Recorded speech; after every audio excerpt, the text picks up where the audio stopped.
Hey guys, welcome to part two of Why Do My Walls Look So Bad? It's Dave Schrader with Entrust Facilities Care. Now, by the way, part three and four are going to be how to patch wall correctly and how to remove paint from cars, clothing, carpets, that kind of thing. So part two, if my wall's been sealed correctly, my contractor told me that he sealed those walls and I saw him do it and he put 2 coats of paint. Why do the walls look so horrible? I was at a hospital yesterday in very north of Dallas, and it was just freshly done and the walls looked like crap. If I would have had a painting contractor that painted those kind of walls, I'd drag him out on the street and put a bullet in his behind because he didn't know what he was doing. And what do I mean? When I walked into that place, all the walls looked like zebra stripe. They had this zebra stripe pattern on them, and the color just didn't look uniform and it looked like garbage. And why does that happen? Well, there's two primary reasons that it happens. Actually, three, but we'll look at the two big ones first. Number one is that a lot of commercial painting guys love to use lamb's wool rollers. Now, why lamb's wool? If you've ever seen a little sheep, the sheep live up in Scotland and New Zealand, and one of the things that goes with the green grass is a lot of rain. And you ask yourself, how can that little sheep stand out in the rain all day long and not die of exposure? Well, here's what happens. When you have wool, what the wool does is as the little sheep starts getting wet, the wool actually holds the water right next to his little body. And then any new water hitting the wool just rolls off. So actually that wool creates a kind of a wetsuit, truly a wetsuit around the sheep of warm water and repels any new water. And so that nature of wool makes it great as a roller because you can, if you're painting an exterior, for example, and that's what they're designed for, is exteriors, you can load up a roller and you can go forever. Well, what happens when you paint an interior with a wool roller, and I used to fire my guys for doing this, is that wool, when that wool hits the wall, it leaves a large like wave pattern. So when you look at the wall, if there's a pattern on that wall, that's been painted by wool many times. And what's wrong with that? Well, here's what happens. When a roller moves down a wall, it's kind of like a boat going across a lake. It leaves what we call a stipple or a pattern. Now, if you can imagine your roller's going down the wall, and as these little hairs are pulling off the wall, it's moving the paint in a specific direction. If you've got really long hairs hitting the wall, it's going to make that paint just slop everywhere. So generally speaking, on interior jobs, you want a roller with a finer stipple. So that's why, for example, a 5/8 inch roller is great for walls. What they call a mohair roller with maybe a 1/4 or 1/8 inch nap or hair is perfect for doors. So what you want to do is anytime you can make the hair shorter, it leaves a less noticeable pattern.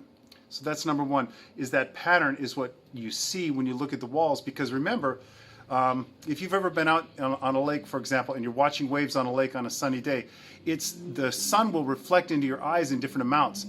Like at the tops of the waves, for example, you might get sun hitting your eyes. So as you look across the lake, you see a pattern of bright colors in the dark water. Well, the same is happening when you look down that wall. Wherever that stipple is reflecting light, it's coming into your eyes. And because it's very uneven, it's creating a lot of different light levels on the wall. And that's what makes one of the reasons the wall looks like crap. The second reason is, and I've met very few painters who know how to do this, is the way they lay the paint on the wall. Now remember, when your roller is coming off the wall, let's say you're going down the wall, well, I guess you go this way, it's going to pull the paint microscopically in one direction as it goes. Then let's say next to it I go up the wall, so I go down the wall and up the wall. Well, when I go down the wall, it's pulling the paint in one direction. Then I go up the wall, it's pulling the paint in another direction. What's going to happen when that dries, you've got patches of paint pointing down and patches of paint pointing up and pointing down and pointing up. And what that does is it creates a zebra stripe effect. Right? Sound reasonable? So the correct way to do it is you put your paint on a wall, and what I used to teach my painters is you put your paint on, say, an 8 to 10 foot section of wall, a lot of paint. Never stint on the paint, put a lot of paint on. And then what you want to do is go back over it, and you put your roller on the wall, go up a little, and then pull it all the way down. Then go next to it, go up a little, and pull it all the way down. So you want to pull the roller in the same direction all the way down the wall. And that will create an even finish, and that will create a beautiful paint job. Another thing that I see painters do is they try to go as far as they can with a little bit of paint. Well, what happens then is you're rolling, and as the paint's drying, it's getting gummier and you're leaving patterns. So these three things are going to make your walls look bad. One, using lamb's wool, and I'm sure I looked at that wall yesterday at the hospital north of here, and I'm sure they used lamb's wool. Like I said, it would have hauled my guys out, and I don't know what I've done. But secondly, so you want to use the correct roller. So like a 5/8 inch polyester nylon, and Sherwin-Williams, they've got all this stuff. They're really good about it. You want to use the correct roller, and you want to roll that in the correct direction, either all the way down or all the way up. Whatever direction you choose, you've got to roll it evenly. And third is what we call, for example, a wet edge or not using enough paint. What happens is as you let's say you do this, you paint down a wall. Halfway through the wall, you decide to go for lunch. Well, you come back and you start painting again. Well, that strip where you stopped and started, it's got a combination of semi-dry and wet paint. It creates an odd-looking barrier, odd-looking join. So, for example, when you go down a wall with not enough paint, or you stop halfway, or even I've seen guys, and even I've done this when I was young, is lean a roller against the wall and leave, and then pull it off when you come back from lunch. Well, there's that mark. And if it's painted correctly, your painter would have to redo the entire wall. We used to do really big houses in Central Florida around these very, very wealthy neighborhoods, and they'd have walls that were maybe 22 foot high and 60 feet long in the house.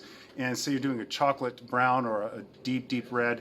You've really got to know what you're doing to make that wall look right. So you want that paint to lay on there perfectly so that it's seamless and it reflects perfectly back into your eyes. So rule number 2 is why do my walls look bad? Is usually the way it's been laid on. And so I'm going to finish this video. There goes my guy.